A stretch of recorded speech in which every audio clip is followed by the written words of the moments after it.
जय हिंद साथियों, स्वागत है आपका self study classes with Sumit Jain YouTube channel में। दोस्तों, आज का वीडियो स्टार्ट हो चुका है और बड़ी ही खुशखबरी है कि जो यूपी टीजीटी है उसका एग्ज़ाम का जो नोटिफिकेशन है वो आ चुका है। उसके फॉर्म भरने की जो तारीख है वो आ चुकी है। ठीक है, तो बहुत बढ़िया दोस्तों, हमारा अध्ययन चल रहा था और इसी अध्ययन में आज थोड़ी सी व्यस्तता के कारण मैं आपको इस नोटिफिकेशन का दोस्तों पूरा एनालिसिस करके नहीं बता पाया, है ना। लेकिन अब अगर आप लोग बोलेंगे तो इसका पूरा एनालिसिस करेंगे, इसको पढ़ करके आप लोगों को बहुत अच्छे से समझा भी देंगे। ठीक है, तो सभी लोगों ने फिलहाल तो पढ़ लिया होगा, समझ लिया होगा कि इसमें कौन कौन फॉर्म भर सकते हैं टीजीटी के लिए। ठीक है, तो सभी लोग वीडियो को सभी लोगों को लाइक करना है ना। और दोस्तों, सभी लोग इसी प्रकार से जुड़ जाएं और अपना लक्ष्य है अब की बार टीजीटी पार, अब की बार टीजीटी पार। जितने भी हमारे साथी हैं दोस्तों, सभी लोगों को सबसे पहले तो वीडियो को लाइक कर देना है ना, और वीडियो को शेयर भी कर देना है ना। तो स्टार्ट करेंगे आज का ये वीडियो। सभी लोग तैयार हैं? सभी लोगों ने नोटिफिकेशन टीजीटी का पढ़ लिया होगा, है ना। पढ़ लिया है तो बिल्कुल सही है। और दोस्तों, स्टार्ट करेंगे आज का ये वीडियो। जो भी साथी ज्वाइन मेंबर बनना चाहते वो ज्वाइन मेंबर बन सकते हैं, है ना। और जल्द ही दोस्तों टीजीटी के लिए एक ऐप लॉन्च हो रहा है, एक ऐप लॉन्च किया जा रहा है आपके लिए। संपूर्ण कोर्स उसमें होगा जहां पर आपको ट्रिकी वीडियो भी होंगे, टेस्ट सीरीज भी होंगे। ठीक है, तो 4 या 5 दिन में आपका ये ऐप लॉन्च हो जाएगा और आपको पूरा कंप्लीट कोर्स भी दोस्तों वहां पर मिलेगा। ठीक है, बिल्कुल। तो वीडियो को सभी लोग लाइक कर देना है। ठीक है, और अब अपन पढ़ना है पूरा, एक एक चीज आप लोग बिल्कुल भी चिंता नहीं करना, सब कुछ पढ़ाया जाएगा, सारी चीजें आपको क्लियर करवाई जाएंगी। ठीक है, आज का अपना पहला प्रश्न है कि रामचंद्र शुक्ल प्रेमाख्यान परंपरा की पहली रचना किसे मानते हैं। यहां तक अपन ने पढ़ लिया था क्या? बता दो, फिर से बता दो 10 का उत्तर। और आप लोगों ने बिल्कुल सही आंसर बता दिया कि सर जी जो रामचंद्र शुक्ल जी हैं, इन्होंने जो मृगावती है, मृगावती, इसको प्रेमाख्यान परंपरा की प्रथम रचना माना था, है ना। और एक कुतुबन की रचना मानी जाती है, ये तो अपन ने पढ़ लिया। 1501 ईस्वी इसका रचना काल भी माना जाता है। ठीक है, रोमा जी बहुत बढ़िया। तो मृगावती को रामचंद्र शुक्ल जी प्रेमाख्यान परंपरा की पहली रचना मानते हैं, ये आपको याद रख लेना। ठीक है, ये याद रखेंगे सभी लोग। नेक्स्ट आपको बताना है दोस्तों कि कुतुबन के गुरु कौन थे, कुतुबन के गुरु कौन थे, ये आपको बताना है। प्रश्न क्रमांक 11 का, है ना, कुतुबन के गुरु बताना है। चूंकि यहां पर दोस्तों क्या नहीं है, विकल्प नहीं है। यहां पर दादू दिया था, शेख बुड़न, शेख सलीम या फिर सुंदर दास था। कुतुबन के गुरु बताना था हमें, है ना। कुतुबन के गुरु कौन है, अब आप लोग सभी लोग बताएंगे कौन है। प्रश्न क्रमांक 11 में कुतुबन के गुरु चयन करें सभी लोग। ऑप्शन यहां पर जो है वो ऑप्शन है नहीं है दोस्तों। और आपका ये 4 नंबर जो है, 4 नंबर का जो उत्तर होगा वो होगा शेख बुरहान। शेख बुरहान जो थे वो कुतुबन के गुरु थे, है ना। ये डी नंबर आपका बिल्कुल सही हो जाएगा, डी नंबर। हाँ, 1503 है, वेरी गुड। यहां पर 1501 दिया है, वो 1503 है मृगावती का, बिल्कुल सही। हाँ, 1503 रचना काल है, वेरी गुड आंसर। नेक्स्ट आपको मृगावती के लेखक कौन है, 1503 कर लेना। मृगावती, मृगावती 1503। ठीक है, ये आपको याद रख लेना है, हाँ, मृगावती को। अब आपको मृगावती के लेखक बताना है। तो मृगावती के लेखक तो हमने पढ़ लिया, कुतुबन है। कौन है? कुतुबन, यानी बी नंबर आपको सही हो जाएगा, बी नंबर। ठीक है, कुतुबन है, ये आपने चयन कर लिया, है ना। ये भी याद रखें। देखो क्या दिया है यहां पर, 1503 ईस्वी में हुई थी। और मृगावती में नायक मृगी रूपी नायिका पर मोहित हो जाता है और उसकी खोज में निकल पड़ता है। पंडित रामचंद्र शुक्ल के अनुसार जौनपुर के बादशाह हुसैन शाह के आश्रित थे, है ना। ये तो ठीक है। तो इसको 909 हिजरी, 909 हिजरी ये भी कर लेना। और 1503 ये भी आपको पता होनी चाहिए। ठीक है, ये सभी लोग याद करेंगे। 1503 कर लेना उसका, कहीं कहीं 1501 मिलता है, लेकिन इसका जो है वो 1503 ही माना जाता है। ठीक है, सभी लोग इसको सुधार लेंगे। 1503, 1503। बोले सर मृग की बात आती है, मृग, मृग कहां थे? बोले वन में मृग थे। कितने मृग थे? 3 मृग थे, इसलिए 3 कर लेना, 1503। ठीक है, 3 कर लेना सभी लोग। जायसी की 3 रचनाएं उपलब्ध हैं, अखरावत, आखरी कलाम और पद्मावत। ये किसकी है? मलिक मोहम्मद जायसी साहब की पद्मावत प्रेम की पीर व्यंजना करने वाला विशद प्रबंध काव्य है? कौन सा? पद्मावत प्रेम की पीर की व्यंजना करने वाला विशद प्रबंध काव्य कौन सा है? तब आपको बता देना है दीक्षा यादव जी की पद्मावत है। कौन है? पद्मावत। यह दोहे चौपाई में निबद्ध मसनबी शैली में लिखा गया है। ठीक है, इनको याद रखेंगे। और मंझन ने 1545 में मधुमालती की रचना की थी।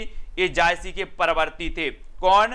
मंझन। बोले सर कुछ लोगों का मंझन ही होता है, कुछ लोगों का मंझन ही होता है। कैसे होता है कुछ लोगों का मंझन? कुछ लोगों का मंझन ही होता है मधु से, है ना। तो ये मधुमालती आपका बिल्कुल सही हो जाएगा, मधुमालती मंझन की। ठीक है, इतनी चीजें तो आपको क्लियर है।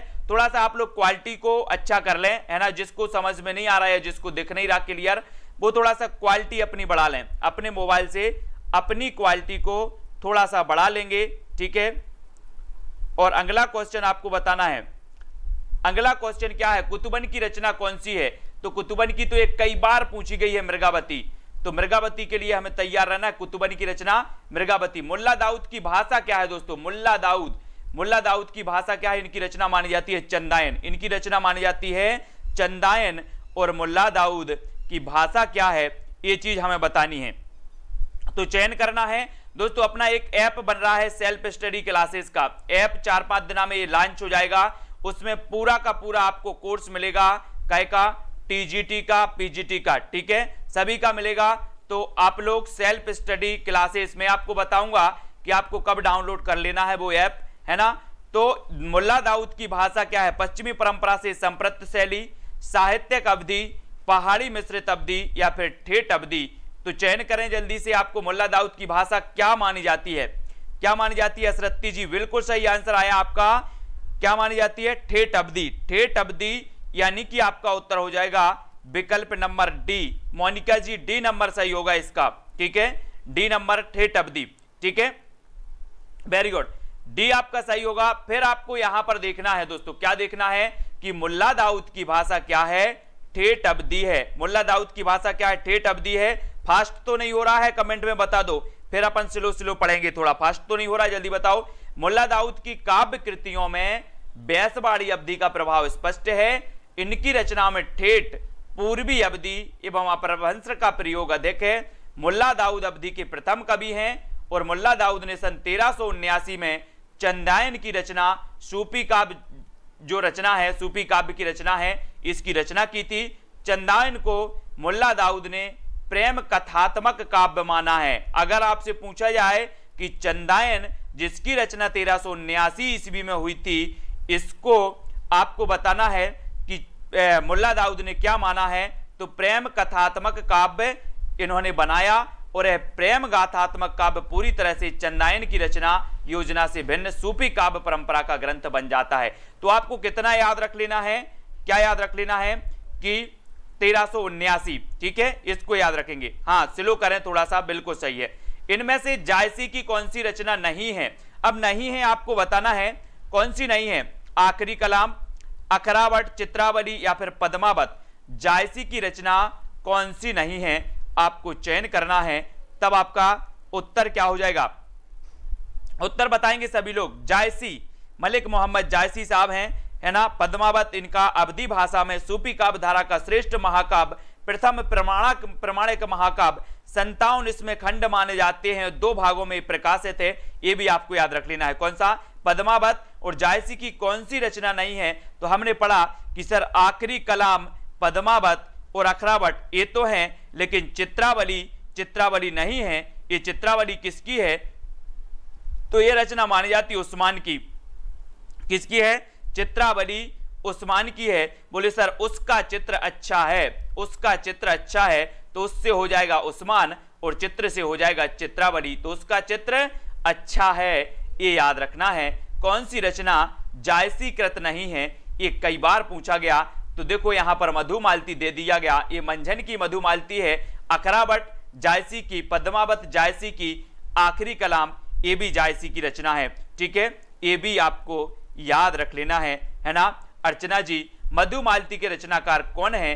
प्रश्न क्रमांक 18 में हमें चयन करना। मंझन है, कुतुबन है, मुल्ला दाऊद है या फिर जायसी। हाँ, 1613 उस्मान का चित्रावली की 1613 माना जाता है। प्रमोद कुमार जी बहुत बढ़िया, 1613। अपन बोलते ना कि तेरा चित्र अच्छा है, तेरा चित्र अच्छा है, तो तेरा इसका 1613 रचना काल हो जाएगा। उसका चित्र अच्छा है, कितना, किसका, उसका, ठीक है। तो उस्मान की रचना, तेरा चित्र अच्छा है, तो 1613 रचना काल इसका माना जाएगा, ठीक है। मधुमालती के रचनाकार कौन है? मधुमालती आपको बताना है कौन है इसके रचनाकार, प्रश्न क्रमांक 18 में। और 18 में जो उत्तर दिया है मंझन, बोले सर किसी किसी का मंझन तो मधु से होता है, मधु से होता है, तो मंझन, मंझन कैसे होता है? मधु से, तो ये मंझन की रचना हो जाएगी, है ना।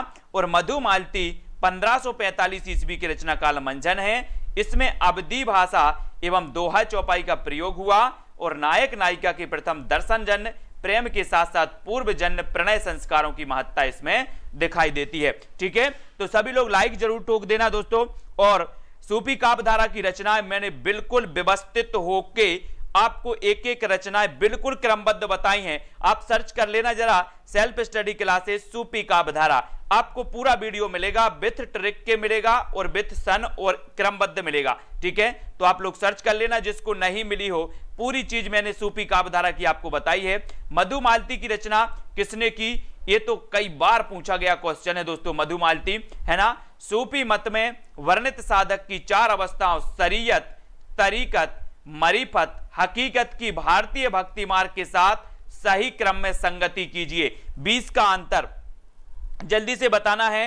हिंदी, संस्कृत तथा बीए में ओनली हिंदी है। आप विशाल साहू जी, मैं इसका अध्ययन करके और अभी एक वीडियो आपको प्रेषित करूंगा, वो आप देख लेना। मैंने खुद अध्ययन नहीं कर पाया आज व्यस्तता के कारण, आपके जो टीजीटी का जो नोटिफिकेशन है उसका अध्ययन भी नहीं किया है। चलिए तो आगे बढ़ेंगे, है ना। और नंबर चल रहा है व्हाट्सएप नंबर, तो आप कोई भी कहीं डाउट लगता है तो आप व्हाट्सएप पर मैसेज जरूर डाला करें। जब हमें लगता है कि जब हम फ्री होते हैं तो आपका मैसेज जरूर देखते हैं, आपका उत्तर जरूर देते हैं, ठीक है।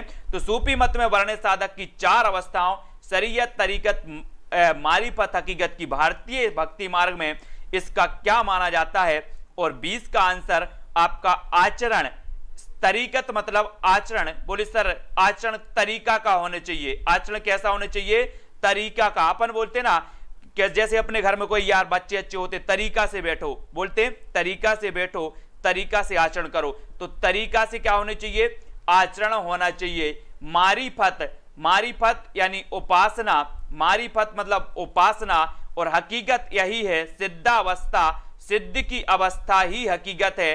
अपन बोलते ना कि यार इस संसार में क्या रखा है, इस संसार तो माया मोह है। लोग क्या करते हैं? सिद्ध अवस्था पढ़ते हैं। तो हकीकत, हकीकत तो सिद्धावस्था ही है ना। और सत्य क्या है? सत्य तो भक्ति है, सत्य तो भक्ति है। तो इस प्रकार से तरीकत यानी कि आचरण, है ना, उपासना, सिद्धावस्था और सत्यबोध, ये नंबर आपका बिल्कुल सही हो जाएगा। इतनी चीजें आपको थोड़ा सा ध्यान रख लेना है ना। सूफी मत में वर्णित साधक की 4 अवस्थाएं कौन कौन सी हैं? ऐसा भी क्वेश्चन आएगा, सूफी मत में वर्णित साधक की 4 अवस्थाएं कौन कौन सी हैं, या निम्न में से बताइए सूफी मत में वर्णित 4 अवस्थाओं में से कौन सी अवस्था वर्णित नहीं है। इस प्रकार से क्वेश्चन आएगा तो आपको याद होनी चाहिए शरीयत, तरीकत, मारिफत और हकीकत, ये 4 अवस्थाएं हैं।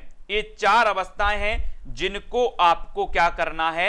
याद करना है। क्वेश्चन यहीं से किसी भी प्रकार से आपसे पूछ लिया जाएगा, ठीक है। भक्ति मार्ग के साथ सही क्रम है आचरण, उपासना, सिद्धावस्था और सात्यबोध। तो इनको नोट्स कर लो अभी, और इनको आपको क्या करना है? इनको आपको याद करना है। यहां से क्वेश्चन आ सकता है। सूफी मत में वर्णित साधक की 4 अवस्थाओं का अर्थ इस प्रकार है।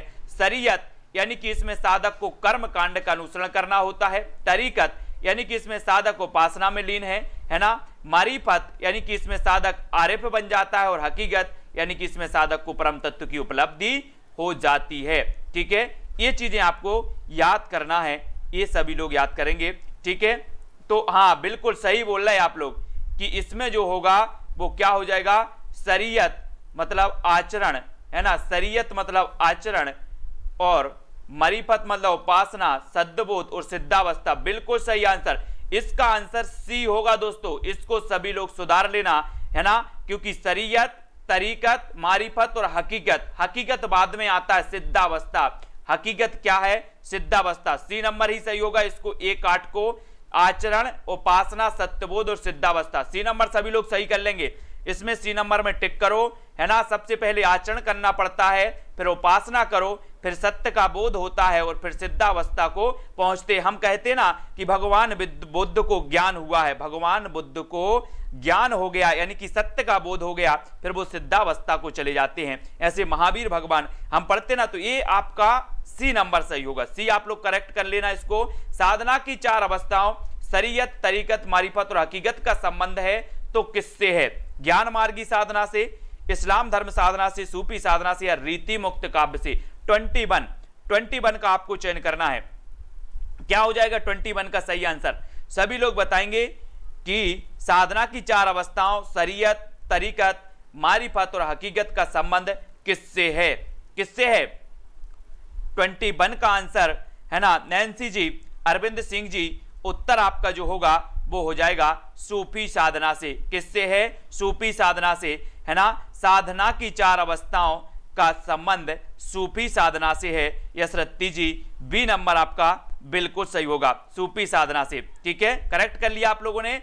फिर आपसे पूछा जाता है कि भक्तिकालीन सूफी काव्यधारा की विशेषताओं के संदर्भ में निम्नलिखित में से एक विशेषता गलत है, उस गलत विशेषता को आपको याद रख लेना। दोस्तों, आपको आदि काल में जो काव्य रचनाएं हुई हैं उनकी विशेषताएं आपको पता होनी चाहिए। आदि काल की विशेषताएं आपको पता होनी चाहिए। आदि काल की प्रवृत्तियां यानी कि विशेषताएं आपको पता होनी चाहिए। भक्ति काल की विशेषताएं भी आपको पता होनी चाहिए। पूछ लिया ना यहां पर कि कौन सी गलत है। अगर आपने पढ़ा है तो दोस्तों आप बता दोगे कि सर ये भक्ति काल की विशेषता नहीं है, ये भक्ति काल की विशेषता नहीं है। तो यहां पर देखो कि इस काव्यधारा के सभी कवि मुसलमान थे। इस काव्यधारा के सभी कवियों ने हिंदू प्रेमी प्रेमिकाओं की प्रेम कथा का काव्यात्मक चित्रण प्रस्तुत किया। इस काव्यधारा के कवियों ने अवधी एवं ब्रजभाषा में रचना की।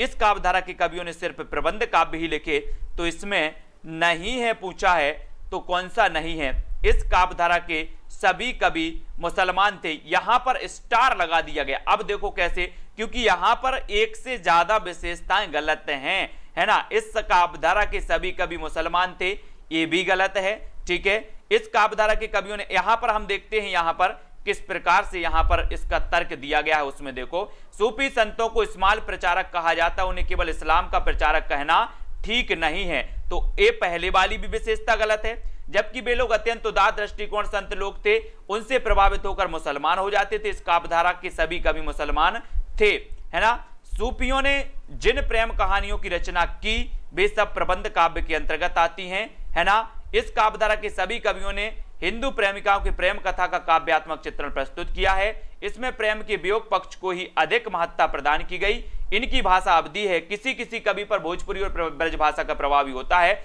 अतः दिए गए सभी सही हो जाएंगे दोस्तों। अब देखो यहां पर कंफ्यूज नहीं होगा, यहां पर कंफ्यूज नहीं होना दोस्तों। क्या नहीं होना? यहां पर बहुत ही सुंदर तर्क दिया गया है। और यहां पर कौन कौन बता रहा था ए और बी? जल्दी बताओ। बिल्कुल सही है, प्रबंध काव्य ही लिखे गए थे। अब देखो यहां पर थोड़ा सा इसको अच्छे से चेक कर लो।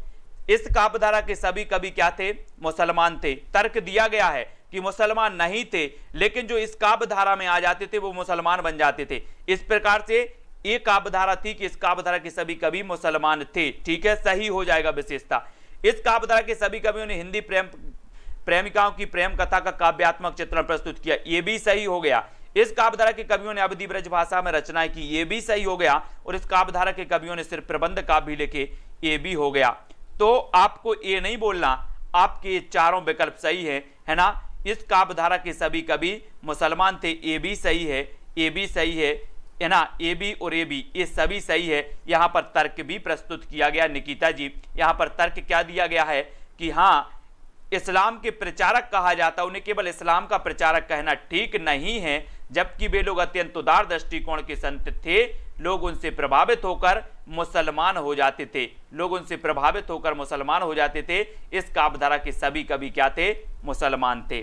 ठीक है, बिल्कुल सही। यहां पर आपका जो भी डाउट था वो क्लियर हो गया होगा, है ना। सूफी काव्यधारा के प्रमुख कवि थे कौन? जायसी, कुतुबन, मंझन, उस्मान, शेख नबी, कासिम शाह, नूर मोहम्मद। ये क्या थे दोस्तों? इसके प्रमुख कवि थे। अब आपसे पूछा जाएगा हाँ, वेरी गुड मोनिका जी। अब आपसे पूछा जाएगा कि निम्न में से बताइए कौन सूफी काव्यधारा का कवि नहीं है या सूफी काव्यधारा का कवि है। तो आपको याद होने चाहिए जायसी, कुतुबन, मंझन, उस्मान, शेख नबी, कासिम शाह और नूर मोहम्मद, ये माने जाते हैं दोस्तों सूफी काव्यधारा के। इनको थोड़ा सा अच्छे से आपको याद करना है, ठीक है। सूफी काव्यधारा को प्रेमाख्यान काव्यधारा भी कहा जाता है। सूफी धारा काव्य फारसी की मसनबी शैली में लिखे गए। सूफी मत के अनुसार ईश्वर एक है ना, आत्मा उसी का अंश है।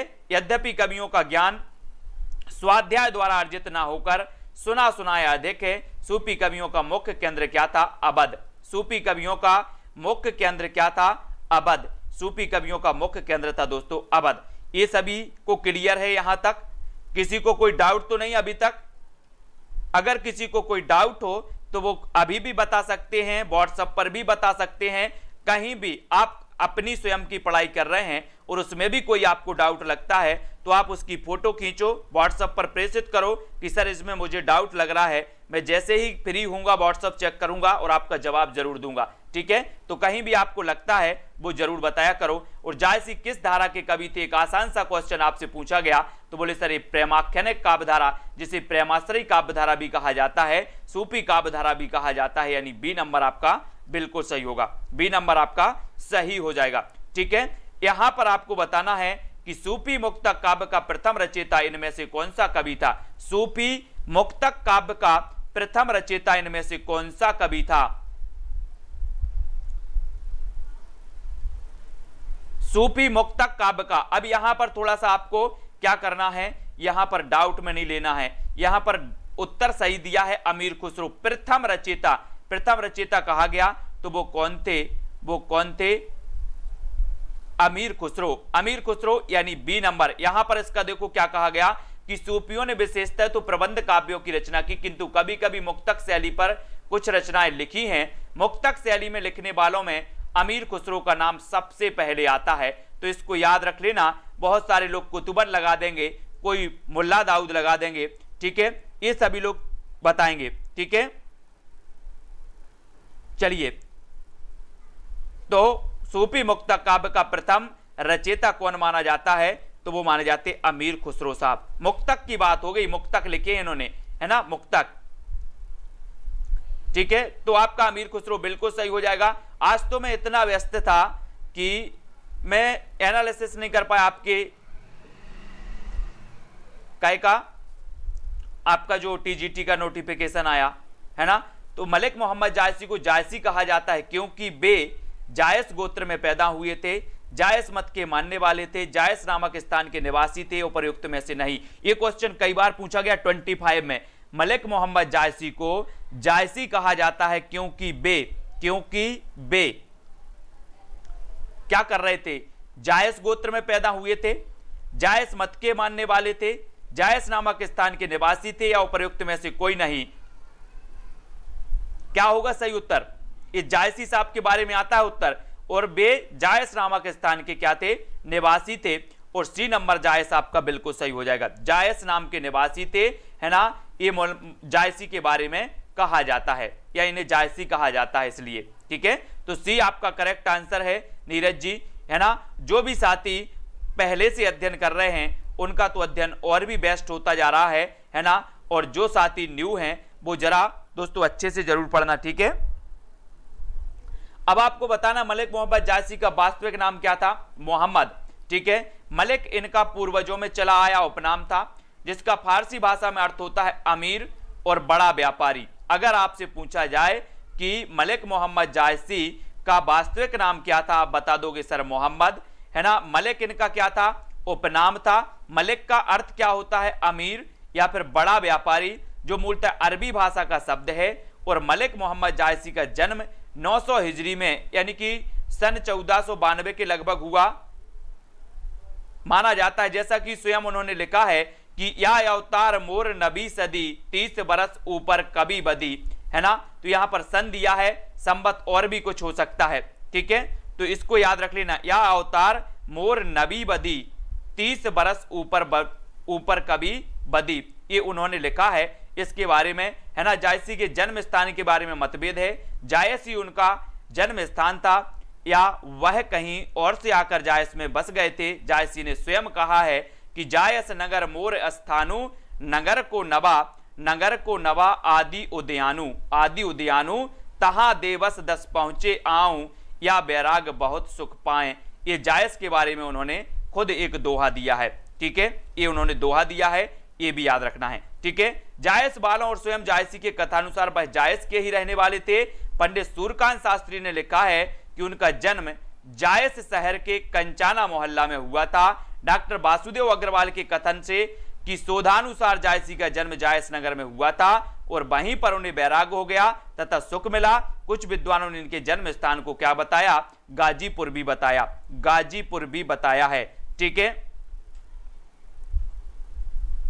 तो इसको भी आपको याद रख लेना है, ठीक है।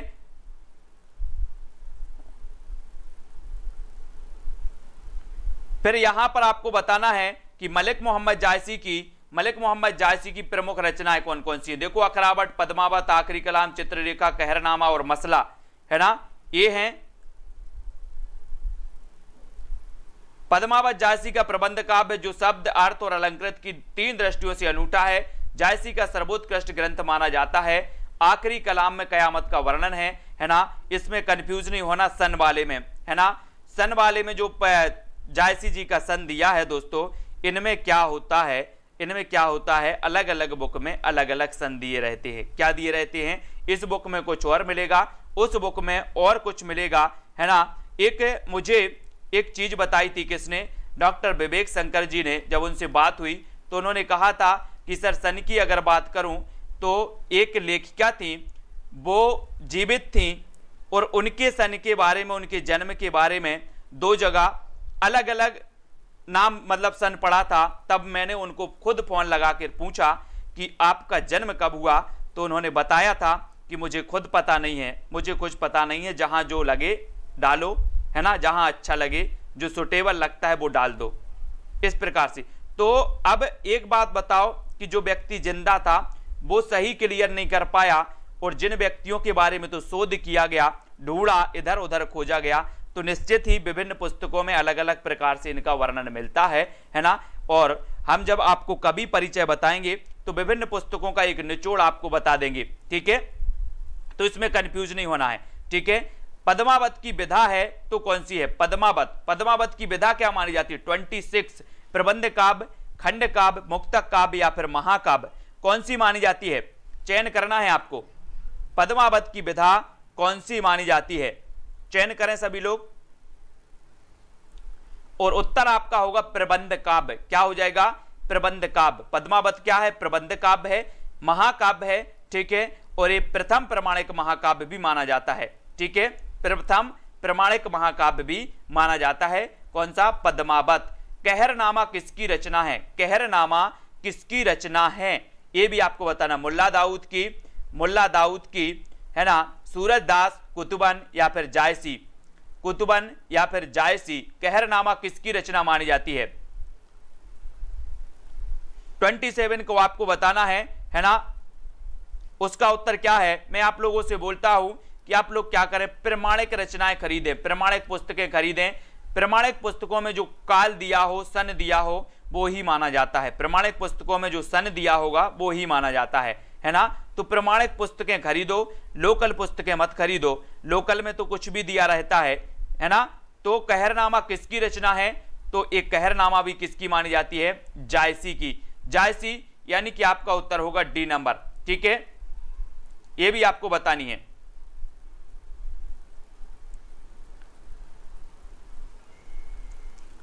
अब आपको यहां पर डी नंबर जायसी बिल्कुल सही हो जाएगा, ठीक है, जायसी। फिर आपको यहां पर आना है, यहां पर जाएंगे। फिर कयामत का वर्णन जायसी द्वारा रचित काव्य में हुआ है। कयामत का वर्णन एक आंख वाला काना कहा जाता है, कुरैशी जी, बहुत बढ़िया, है ना। कयामत का वर्णन जायसी द्वारा रचित काव्य में हुआ है 28। अकरावट में, आखिरी कलाम में, पद्मावत में या किसी में नहीं। हाँ यशरत्ती जी, बिल्कुल।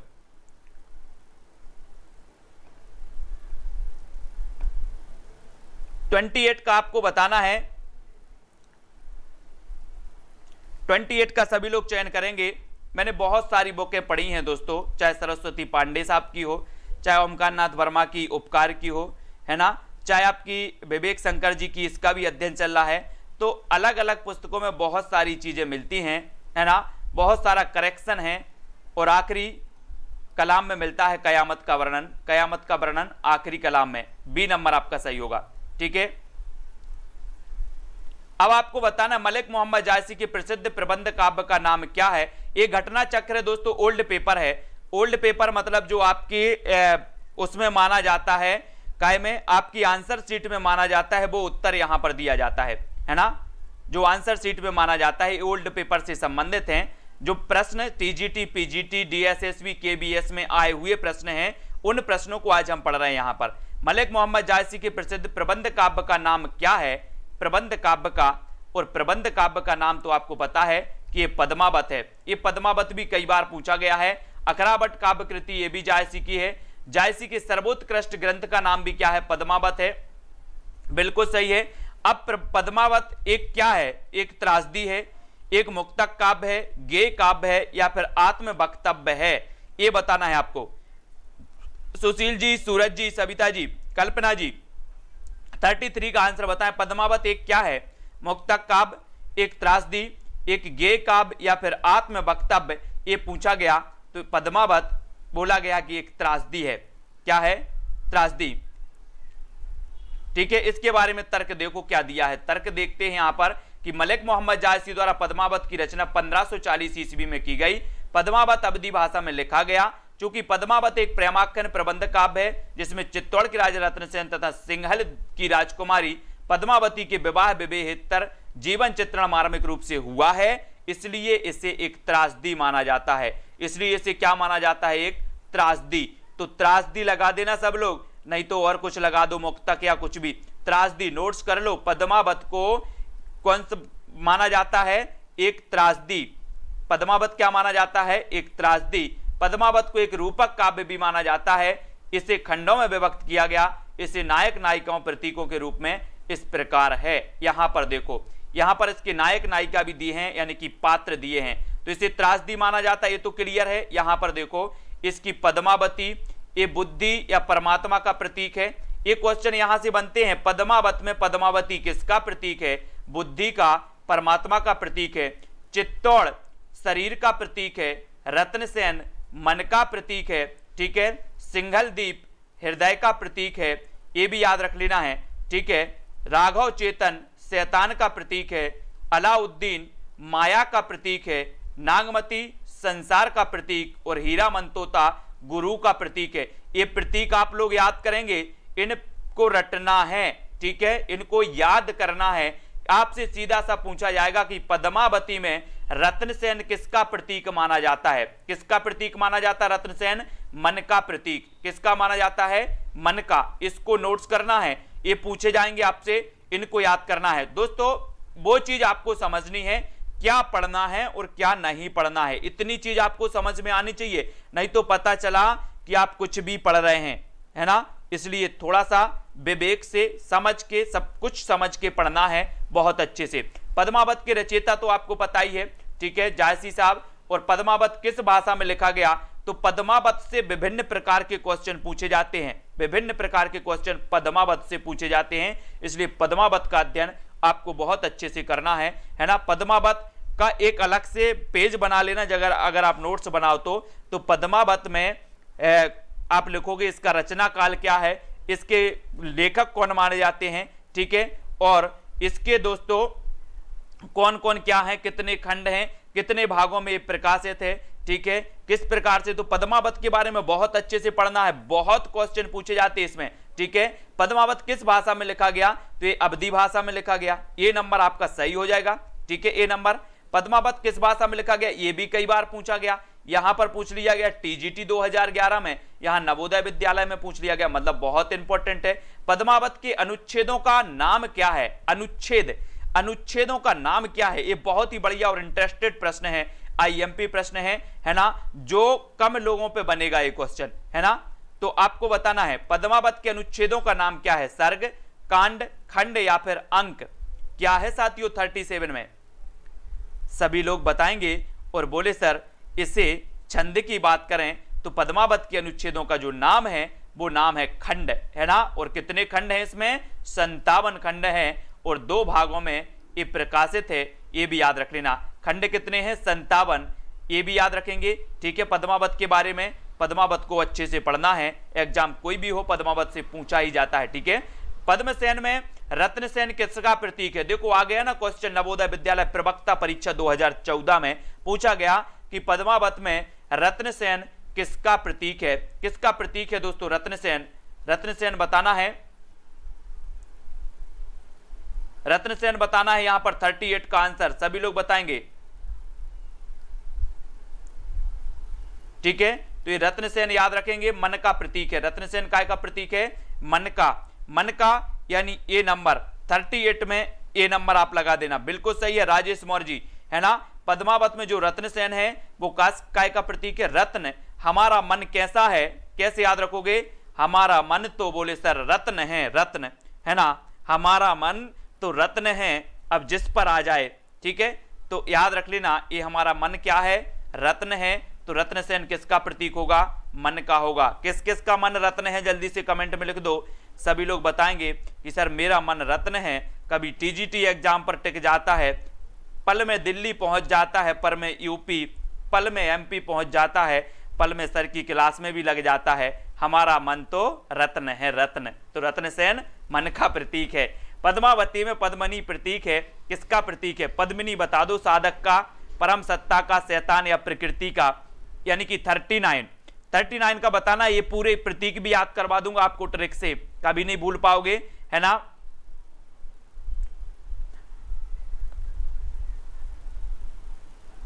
तो 39 पद्मावत में पद्मनी प्रतीक है, तो किसका प्रतीक है? जल्दी से बताना है। ये परम सत्ता का। पद्मावती में पद्मिनी जो प्रतीक है, पद्मनी जो प्रतीक है वो किसका है? किसका है? सबके अपने अपने मन क्या है? रतन है, रतन। अपने अपने मन रतन है। ये परम सत्ता का प्रतीक है। पद्मावत में पद्मिनी, है ना, पद्मनी। और आपको पता है कि रत्नसेन की पत्नी थी पद्मिनी, है ना। और पता है कि घर में सत्ता चलती है पत्नी की। किसकी चलती है? पत्नी की। तो ये पद्मिनी पत्नी थी, तो सत्ता किसकी चलेगी? किसकी चलेगी? जल्दी से बताओ। बोले सर सत्ता तो चलेगी किसकी? पद्मिनी की चलेगी। तो ये पद्मिनी किसकी प्रतीक होगी? सत्ता, परम सत्ता। बोले सर परम सत्ता तो चलती है, किसकी चलती है? तो ये परम सत्ता याद रख लेना, सत्ता चल रही है पद्मिनी की। इनमें से कौन सी कृति जायसी की अक्षय कीर्ति के आधार पर रची गई है? प्रश्न क्रमांक 40। पद्मावत, अखरावत, आखिरी कलाम या उपर्युक्त सभी।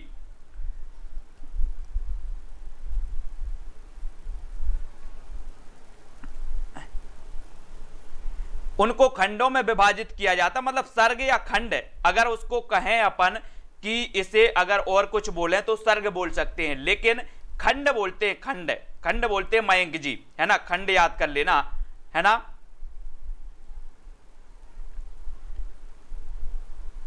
तो कृति जायसी की अक्षय कीर्ति के आधार पर रची गई, तो कौन सी रची गई? पद्मावत, है ना। कौन सी रची गई? पद्मावत। ये कौन सी कीर्ति? जायसी की अक्षय कीर्ति, अक्षय कीर्ति के आधार पर रची गई कौन सी? पद्मावत, है ना। इसका क्षय नहीं होता पद्मावत का, पढ़ते हैं लोग बहुत अच्छे से क्षय, तो पद्मावत आपका सही होगा। ठीक है, फिर यहां पर देखें जायसी ने 3 पुस्तकें लिखी, पद्मावत, अखरावत, आखिरी कलाम।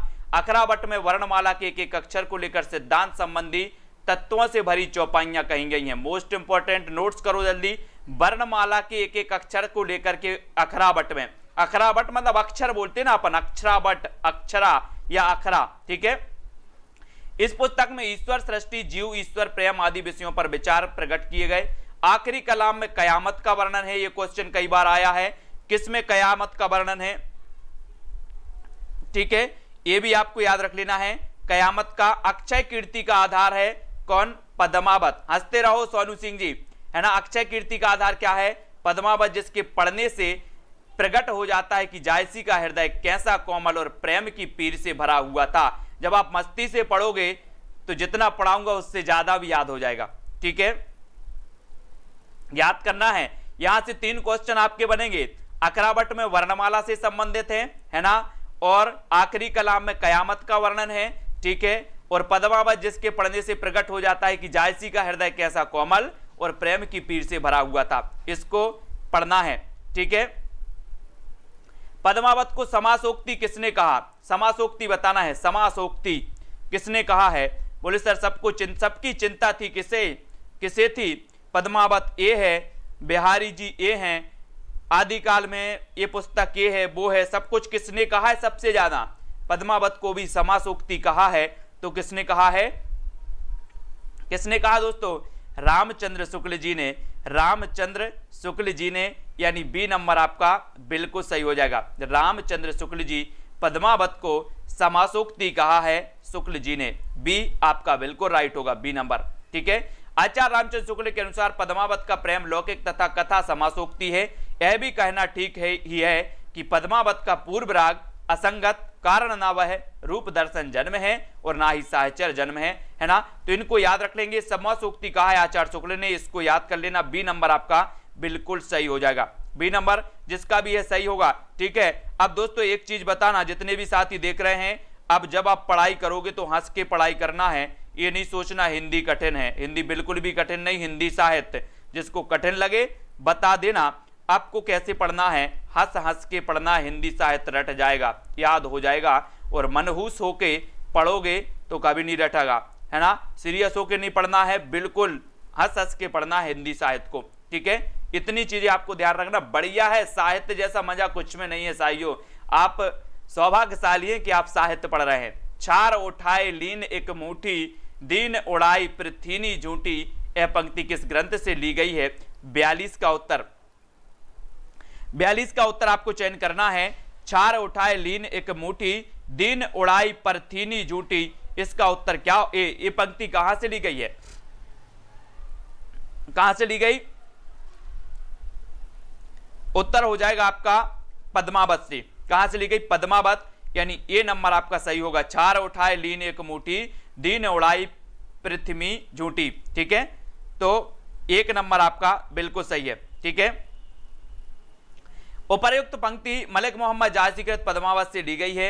अलाउद्दीन की सेना कुंभल नेर के दुर्ग पर आक्रमण करती है तो अलाउद्दीन को केवल निराशा ही हाथ लगती है। वह कह उठता है कि यह संसार कैसा है, झूठा है। यह संसार कैसा है, झूठा है। सांतरस की प्रवृत्ति, सांतरस हो गया ना, यहां पर सांतरस आ गया। वैराग्य की भावना जागृत हो गई कि संसार झूठा है, सब माया मोह माया है ना। तो आप लोगों के अंदर आती है कभी कभी सोचते हो कि नहीं? सोच लिया करो, ये संसार तो सब मोह माया है। किस कवि ने सिर्फ अवधी भाषा में ही रचना की है? अवधी, सिर्फ अवधी कहा गया तो किसने की है? ऐसा क्वेश्चन भी आता है। और बोले सर कबीर की भाषा को साधुकड़ी तो रामचंद्र शुक्ल ने कह दिया, पंचमेल खिचड़ी श्याम सुंदर ने कह दिया, है ना। लेकिन यहां पर पूछा गया है, ठीक है, कि जो अवधी भाषा में ही रचना है वो की है किसने? जायसी ने। जायसी, यानी डी नंबर आपका जायसी बिल्कुल सही होगा, है ना। इन्होंने सिर्फ अवधी भाषा में की है ना। और अवधी और पूरब हिंदी के अंतर्गत, इसलिए जायसी ने अपनी रचना सिर्फ अवधी भाषा में की। और जायसी भक्ति काल के निर्गुण प्रेमाश्रय शाखा के कवि माने जाते हैं। आगे चित्रावली, चित्रावली को बताना है। चित्रावली, तेरा चित्र अच्छा है ना, तेरा चित्र अच्छा है। कंपटीशन चल रहा था, है ना, क्या लड़कों और लड़कियों का कंपटीशन चल रहा था। बोले सर तेरा चित्र अच्छा है, तेरा चित्र अच्छा है तो 1613, है ना। और बोले उसका चित्र अच्छा है, उसका चित्र अच्छा है तो क्या हो जाएगा? उसका है तो उस्मान, तेरा है तो 1613। ठीक है, और ये उस्मान की रचना चित्रावली। ठीक है, इसको याद रखेंगे, 1613 और उस्मान की ये रचना मानी जाएगी, ए नंबर। ठीक है, इनको याद रखेंगे। और इसमें चित्रावली में चौपाई की 7 अर्धालियों, चौपाई के 2 चरणों को अर्धाली कहते हैं, के पश्चात एक एक दोहे का प्रयोग किया गया। शेख नबी की रचना ज्ञानदीप है। शेख नबी की रचना क्या है? ज्ञानदीप। बोले सर शेख नबी की रचना कौन सी है? ये शेख नबी हैं। यहाँ आया नबी, और नबी क्या प्राप्त करना है हमें? आप लोग टीजीटी के एग्जाम की तैयारी कर रहे हैं, बोले सर हमें नबी नबी ज्ञान प्राप्त करवाओ। क्या प्राप्त करवाओ? नबी नबी क्या ज्ञान। तो ये शेख नबी की पुस्तक कौन सी हो जाएगी, है ना, ये शेख नबी की हो जाएगी ज्ञान दीप, ज्ञान का दीप। ये याद रखना। हिंदू मग पर पाँव न राख्यू काजो बहुते हिंदी भाक्यू, यह उक्ति किस रचना और रचनाकार से संबंधित है। पंक्ति भी पूछी जाती है दोस्तों। हिंदू मग पर पाँव न राखू काजो बहुते हिंदी भाको, यह जो मानी जाती है वो किसकी मानी जाती है? नूर मोहम्मद की, कासिम शाह की, उस्मान की, या फिर कहां से ली गई है? रचनाकार से संबंधित है। किस रचनाकार से संबंधित है ये चीज हमें बतानी है। तो ये है दोस्तों आपकी किससे संबंधित है? 45 का बिल्कुल सही आंसर नूर मोहम्मद अनुराग बांसुरी। नूर मोहम्मद अनुराग बांसुरी, है ना। बोले सर नूर, मैं नूर से अनुराग करता हूं, मैं नूर से अनुराग करता हूं। आपने इतिहास में नूर जहां का नाम पढ़ा होगा। मैं नूर से क्या करता हूं?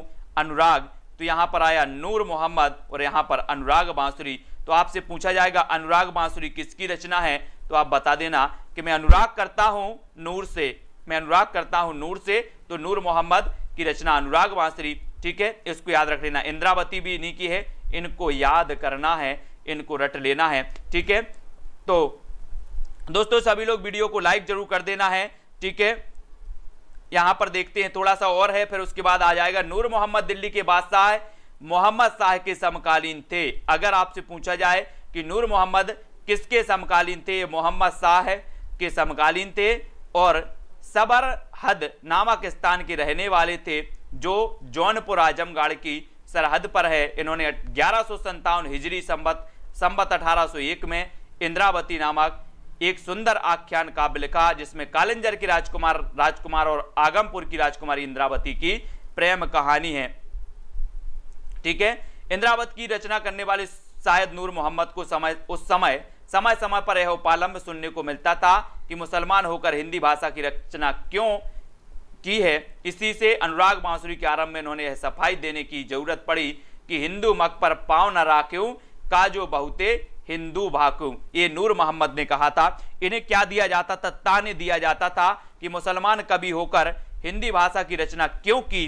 तो इन्होंने ये सफाई दी थी। क्या दी थी? सफाई कि हिंदू मग पर पाँव न राख्यूं काजो बहुते हिंदू भाकी। तो ये नूर मोहम्मद अनुराग बांसुरी के आरंभ में इसे कहा गया है, ठीक है।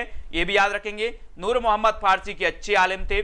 फारसी में इन्होंने एक दीवान के अतिरिक्त सैजतुल हकायक इत्यादि बहुत सी पुस्तकें लिखी। अनुराग बांसुरी की रचना 1178 हिजरी अर्थात 1821 ईस्वी है, ईस्वी 1800, ठीक है। तो इसको याद रखेंगे। हिंदी भाषा में रचना करने वाले सूफी काव्य धारा की जितनी भी रचनाएं हैं, आप वो वाला वीडियो देख लेना मेरा, सूफी काव्य धारा, वो आपको पूरी करेक्ट वाली सन उसमें मिलेंगे, आपको बिल्कुल करेक्ट। मैंने बहुत सारी पुस्तकों से करेक्ट करके बताया था, है ना। तो सूफी काव्य धारा की वो देख लेना, क्रमबद्ध है और सही है, व्यवस्थित, ठीक है। हिंदी भाषा में रचना करने पर किस सूफी कवि को मुसलमानों का उपालंब सुनने को मिला? तो किसको मिला? हिंदी भाषा में रचना करने पर किस सूफी कवि को मुसलमानों का उपालंब सुनने को मिला था? तो वो अपन ने पढ़ा था, क्या पढ़ा था? नूर मोहम्मद को। किसको पढ़ा था? नूर मोहम्मद, यानी डी नंबर, ठीक है। डी नंबर यहां पर आपका सही हो जाएगा। सूफी काव्य परंपरा का एक ग्रंथ है इंद्रावती, इसके रचनाकार कौन है? 47 का आंसर और 40 का बताना है।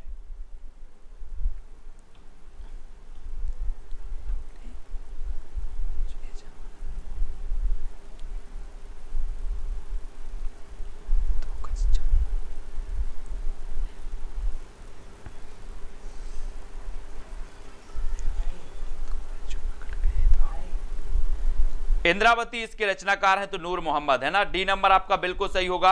अब हम कल पढ़ेंगे दोस्तों राम भक्ति काव्य। अब हम कल क्या पढ़ना है? राम भक्ति काव्य को पढ़ना है। राम भक्ति काव्य स्वामी अग्रदास किस काव्य धारा के कवि हैं? ये सभी लोग कमेंट में लिख देना, है ना। उत्तर तो नहीं देख लिया? उत्तर नहीं दिखाना आप लोगों को।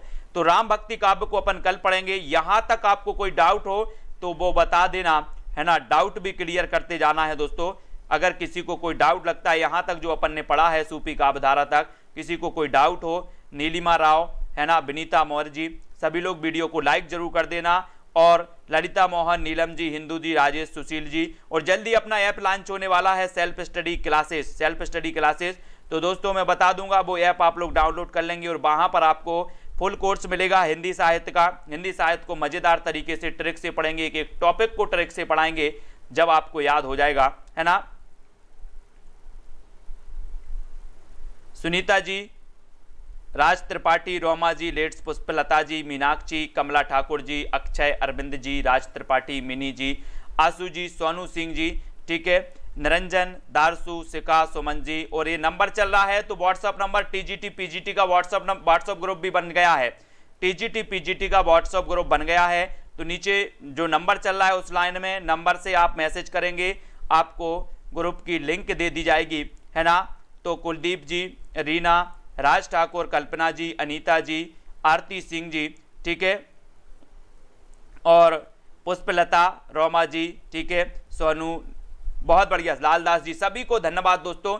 इसी प्रकार से सभी लोग जुड़े रहेंगे। आप किसी भी एग्जाम की तैयारी कर रहे हैं, हिंदी साहित्य को बिल्कुल कठिन नहीं लगेगा।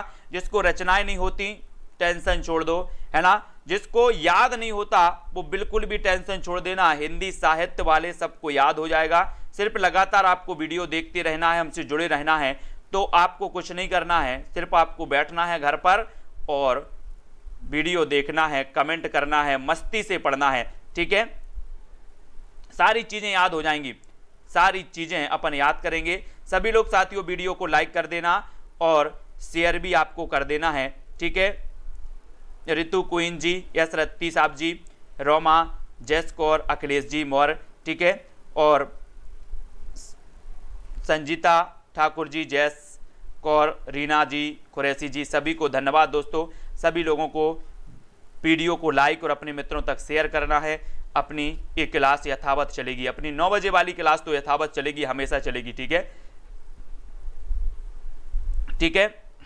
व्हाट्सएप पर कर देना यार, बहुत सारे क्या है क्लास चलती है, इस समय भी कॉल आ जाते हैं, क्लास के समय भी बहुत सारे कॉल आ जाते हैं। तो व्हाट्सएप पर मैसेज कर दिया करो, थोड़ा सा अगर एक बार ना देख पाऊँ तो दोबारा कर दिया करो, क्योंकि बहुत सारे मैसेज भी आ जाते हैं। अब आप लोग तो समझते हैं, है ना। तो आप लोग बिल्कुल भी बुरा मत माना करें कि सर नहीं देख पाते। एक बार अगर नहीं देखा तो आप लोग दोबारा मैसेज जरूर किया करें, ठीक है। मैं जरूर आप लोगों के मैसेज देखने का, पूरा मैसेज देखने को दोस्तों मैं करता हूं कि आप तक सीधे जुड़ें, है ना, सीधे जुड़ें, ठीक है। और वीडियो को सभी लोग लाइक कर देना और शेयर जरूर कर देना अपने मित्रों तक दोस्तों। आज के लिए बस इतना ही। हम तो जाते अपने गाँव, सबको राम राम राम, ठीक है। तो सबको राम राम।